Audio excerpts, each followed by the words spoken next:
प्रत्येक सुंदर प्रवासाचा एक शेवट असतो आणि आज होता आमचा दमण ट्रिपचा शेवटचा दिवस. सो आम्ही निघालो दमणमधल्या या आयव्हरी बर्ड पार्कला, जिथे रंगीबिरंगी पक्ष्यांचं छोटंसं जग अनुभवायला मिळालं. अबीर तर पक्षी बघून एकदमच खुश झाला. त्यानंतर थोडं रेस्ट करून संध्याकाळी आम्ही गेलो दमण कल्चर कॅफेला, जे होतं जंपर बीच जवळच. तिथूनच हा सुंदर सनसेट सुद्धा एन्जॉय केला. त्यानंतर अजून एका टुरिस्ट स्पॉटला गेलो, ते म्हणजे मिरासोल लेक गार्डन, जिथे गार्डन, बोटिंग, टॉय ट्रेन, किड्ससाठी गेम झोन एरिया, रेस्टॉरंट असं सगळं काही होतं. सगळ्यात आधी आम्ही मस्त ही टॉय ट्रेनची सफर एन्जॉय केली आणि त्यानंतर हे बोटिंगसुद्धा केलं. मग तिथून आम्ही गेलो नाईट मार्केट एक्सप्लोअर करायला, जे होतं देवका बीचच्या अगदीच जवळ, जिथे तुम्ही शॉपिंग आणि मस्त खाऊ पिऊ शकता. रात्रीचं दमन पाहिलं की या शहराच्या प्रेमात पडल्याशिवाय राहत नाही.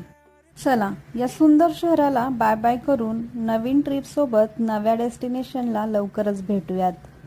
जाता जाता फॉलो करायला विसरू नका. भेटूया लवकरच. Bye bye.